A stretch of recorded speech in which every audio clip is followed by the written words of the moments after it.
Supreme court প্রাঙ্গণেও শিক্ষার্থী জনতা আইনজীবীদের বিজয়। আওয়ামী লীগের চেষ্টা ব্যর্থ, পুলিশের ব্যারিকেড ব্যর্থ। দর্শক, গণমাধ্যমের খবর, ব্যারিকেড ভেঙে সুপ্রিম কোর্ট চত্বরে শিক্ষার্থীদের অবস্থান। ঢাকা বিশ্ববিদ্যালয়ের শিক্ষক শিক্ষার্থীরা, বুয়েটের শিক্ষকরা, সাধারণ শিক্ষার্থী এবং দেশপ্রেমিক আইনজীবী জনতা নিয়মতান্ত্রিক শান্তিপূর্ণ প্রতিবাদ কর্মসূচি মার্চ ফর জাস্টিস পালন করতে গিয়েছিল সুপ্রিম কোর্ট প্রাঙ্গণে, কিন্তু তাদেরকে বাধা দেওয়া হয়েছে, তাদের উপর হামলা করা হয়েছে, গ্রেপ্তার করা হয়েছে, নির্যাতন করা হয়েছে, ঢাকা বিশ্ববিদ্যালয়ের নারী শিক্ষিকাকে আহত করা হয়েছে, কিন্তু কোনো কাজ হয়নি। অনেক নাটকীয়তার পর শিক্ষার্থী জনতা আইনজীবীরা সবাই মিলে পুলিশের ব্যারিকেড ভেঙে তারা যেখানে যেতে চেয়েছিল সেখানে গিয়েছিল, প্রোগ্রাম সফল করেছে। এটাই হচ্ছে আজকের একটা বিজয়। দর্শক, চট্টগ্রাম নিয়ে কথা বলেছি, বগুড়া নিয়ে কথা বলেছি, আরও বিভিন্ন জায়গায় কর্মসূচি নিয়ে কথা বলেছি, সফল হয়েছে। কিন্তু সুপ্রিম কোর্ট প্রাঙ্গণে কর্মসূচি পালন করতে পেরেছে, এটার একটা আলাদা তাৎপর্য নিঃসন্দেহে আছে, এটার একটা আলাদা দিক নিঃসন্দেহে আছে। দর্শক, আজকের যে কর্মসূচি, যে ঘটনাগুলো ঘটলো এবং আজকের যে শিক্ষার্থীদের সফলতা, স্পেশালি চট্টগ্রামে, বগুড়ায়, সুপ্রিম কোর্ট এলাকায়, এটা প্রমাণ করে, এটা ইঙ্গিত দেয়, বার্তা দেয়, শিক্ষার্থী জনতার এই 9 দফার আন্দোলন সরকার কোনোভাবেই দমন করতে পারবে না। এবং আজকে দেশের বিভিন্ন জায়গায় ভয়ানক হামলা করা হয়েছে পুলিশের পক্ষ থেকে। ইন্টারেস্টিংলি, বিভিন্ন জায়গায় ছাত্রলীগ দাঁড়ানোর চেষ্টা করেছে পাল্টা। এর মানে আওয়ামী লীগ ছাত্রলীগের উপর নির্দেশনা আছে রাজপথে থাকে এই আন্দোলন দমন করার, কিন্তু আওয়ামী লীগ ছাত্রলীগ পারছে না। এটা আজকের ঘটনার একটা বিশেষ দিক। বিভিন্ন জায়গায় ছাত্রলীগ দাঁড়ানোর চেষ্টা করলেও তাদের অস্তিত্বই পাওয়া যায়নি। এর মানে ছাত্রলীগ আওয়ামী লীগ এখন লোক পাচ্ছে না, তাদের নেতাকর্মীদেরকেই খুঁজে পাচ্ছে না। এক যুব মহিলা লীগের পদ স্থগিত করেছে কোটা সংস্কার আন্দোলনে জড়িত থাকার অভিযোগে। এর মানে আওয়ামী লীগের লোকজন, আর এর আগে তো ঢাকা বিশ্ববিদ্যালয় সহ বিভিন্ন বিশ্ববিদ্যালয়ে দেখেছেন কি পরিমাণ ছাত্রলীগ নেতা পদত্যাগ করেছে।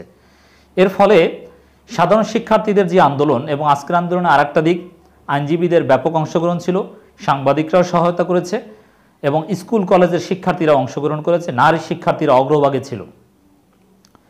কিন্তু ময়মনসিংহ থেকে শুরু করে বিভিন্ন জায়গায়, এমনকি আওয়ামীপন্থী আইনজীবীরা সুপ্রিম কোর্টে পাল্টা সংবাদ সম্মেলন বা নানানভাবে ঠেকানোর চেষ্টা করেছিল যাতে সুপ্রিম কোর্টে ঢুকতে না পারে, কিন্তু এরা সংখ্যা এতটাই কম, এতটাই নগণ্য, এদের কোনো অস্তিত্বই পাওয়া যায় না। দর্শক, ভয়ানক হামলা হয়েছে। বরিশালে সাংবাদিক পিটিয়েছে, নির্বিচারে পিটিয়েছে জনতাকে। খুলনায় নির্বিচারে পিটিয়েছে, কোথাও 40 জন, কোথাও 60 জন অভিভাবক শিক্ষার্থী সহ বিভিন্ন জায়গা থেকে গ্রেপ্তার করে নিয়ে গিয়েছে। আবার আজকের আরেকটা দিক হচ্ছে, কোথাও থেকে আইনজীবীরা পুলিশের গাড়ি থামিয়ে বাকবিতণ্ডা করে শিক্ষার্থীদেরকে ছাড়িয়ে রেখেছে, পুলিশকে ছাড়তে বাধ্য করেছে। এবং শিক্ষকরাও বিভিন্ন জায়গায় পুলিশের সাথে বাকবিতণ্ডা করে অনেক শিক্ষক আহত হয়েছে, অনেক শিক্ষককে পুলিশ ধাক্কা দিয়েছে। তারপরও তাদের নিরীহ অনেক শিক্ষার্থীকে ছাড়িয়ে নিতে বা সফল হয়েছে। সলিমুল্লাহ খানের মতো বুদ্ধিজীবী, যিনি কোনোদিন কোনো রাজনীতিতে জড়াননি, তিনি একেবারে সাফ বলে দিয়েছেন যে সরকারের পতন চাই। এই সরকারের মাধ্যমে এই হত্যাকাণ্ডের বিচার সম্ভব নয়, কারণ তারাই এই হত্যাকাণ্ড ঘটিয়েছে, তাদের কাছে আবার কিসের বিচার? আন্তর্জাতিক তদন্ত হবে, জনগণের কাছে ক্ষমা চেয়ে পদত্যাগ করুন, সাফ আহ্বান জানিয়েছে। এটার যথেষ্ট তাৎপর্য রয়েছে। দর্শক, তো এখানে আজকের যে ঘটনা, বিভিন্ন জায়গায় নৃশংস পুলিশি বর্বরতা, হামলা, ব্যাপক হারে গ্রেপ্তার, এটা বার্তা দেয় যে সরকার শেষ চেষ্টা করছে।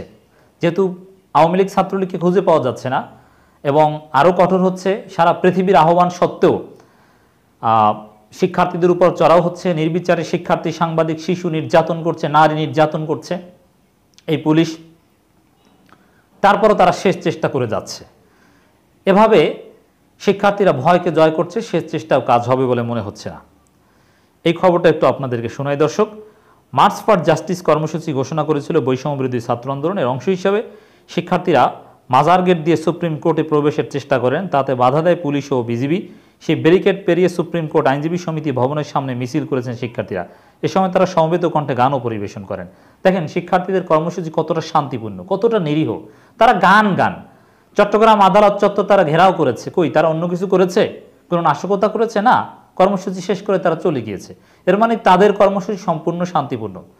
সময় টিভির মতো দালাল টিভি খবর লিখেছে যে শান্তিপূর্ণ কর্মসূচিতে পুলিশের বাধা, লাঠিচার্জ, গ্রেপ্তার। হাওয়া বদলে যাওয়ার ইঙ্গিত অবশ্য। তাতে বাধা দেয় পুলিশ ও বিজিবি। আইনজীবী সমিতির সামনে তারা দীর্ঘক্ষণ অবস্থান করেন। এর আগে দোল চত্বরে বসেছিলেন, অনেকবার চেষ্টা করেছেন, কিন্তু শেষ পর্যন্ত সফল হয়েছেন। এটা একটা বিজয়। বিপুল সংখ্যক পুলিশের উপস্থিতিতে দুপুরে শতাধিক শিক্ষার্থী মাজার গেটের সামনে অবস্থান নেন। সেখানে বিজিবি সদস্যরা উপস্থিত ছিলেন। অন্যদিকে সুপ্রিম কোর্ট প্রাঙ্গণ থেকে বিএনপিপন্থী আইনজীবীরা মিছিল নিয়ে মাজার গেটের সামনে যান। এর আগে মাজার গেট বন্ধ করে দেওয়া হয়। তখন গেটের বাইরে শিক্ষার্থীরা এবং গেটের ভিতরে আইনজীবীরা স্লোগান দিয়ে থাকেন। এক পর্যায়ে কয়েকজন শিক্ষার্থী আটকের খবর শুনে কিছু আইনজীবী গেটের ব্যারিকেড টপকে শিক্ষার্থীদের পাশে গিয়ে দাঁড়ান। পরে তারা কিছু শিক্ষার্থীকে ভিতরে নিয়ে আসেন। এ সময় আইনজীবী ও শিক্ষার্থীরা বিভিন্ন ধরনের স্লোগান দেন। সেখানে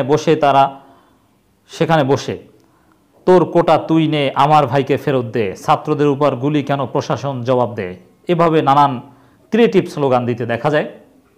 কিছুক্ষণ পর আইনজীবীদের সঙ্গে শিক্ষার্থীরাও সুপ্রিম কোর্ট আইনজীবী সমিতি ভবনের স্লোগানে চলে আসে। উই ওয়ান্ট জাস্টিস স্লোগান দিতে থাকেন। প্রায় আধা ঘন্টা পর তারা শিক্ষা ভবনের দিকে চলে যান। এর মানে সম্পূর্ণ শান্তিপূর্ণ আন্দোলন। অযথা পুলিশ তাদের ন্যায়সঙ্গত আন্দোলনে বাধা দিয়ে একটা বিশৃঙ্খল পরিবেশ তৈরি করার ষড়যন্ত্র করেছে বা করেছে। দর্শক, ঠাকুরগাঁয়ে পুলিশ ভয়ানক লাঠিচার্জ করেছে, অনেকে গ্রেপ্তার করেছে। খুলনায় অনেক শিক্ষার্থী গ্রেপ্তার করেছে। সিলেটে সাউন্ড গ্রেনেড, টিয়ার শেল নিক্ষেপ করা হয়েছে। ছাত্রলীগ দাঁড়ানোর চেষ্টা করে লাভ হয়নি। শুধু পুলিশ এখন অস্ত্রের বলে লড়ছে। পুলিশের গাড়ি আটকে শিক্ষার্থীদের ছাড়িয়ে নিল আইনজীবীরা। তরুণ আইনজীবীরা এখন রুখে দাঁড়াচ্ছে। দর্শক, সেই নরসিংদীতেও শিক্ষার্থীরা বিক্ষোভ করেছে, পুলিশ বাধা দিয়েছে। পুলিশের সঙ্গে শিক্ষকদের ধস্তাধস্তির বেশ কিছু খবর এসেছে। সিলেটে শিক্ষার্থীদের শান্তিপূর্ণ র্যালিতে বাধা, টিয়ার শেল নিক্ষেপ। এভাবে সময় টিভি শিরোনাম করছে। অতএব হাওয়া যে বদলে যাচ্ছে বুঝতে পারছেন। বরিশালে ছবি তোলায় সাংবাদিককে পেটালো পুলিশ। এই হচ্ছে অভিভাবক সহ 10 জন আটক করেছে দিনাজপুর। এরকম দেশব্যাপী সব জায়গায় মোরাললেস বিক্ষোভ হয়েছে, সফল হয়েছে কর্মসূচি। তো দর্শক, এখানে আরেকটা দিক ছিল বামপন্থী সংস্কৃতিকর্মী, তারা এখন আন্দোলনে অগ্রভাগে আছে। বিএনপি জামাত আসলে তেমন নেই, যেটা সত্য কথা।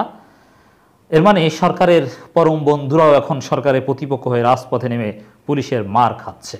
অতএব সলিমুল্লাহ খানরা মাঠে নেমেছে।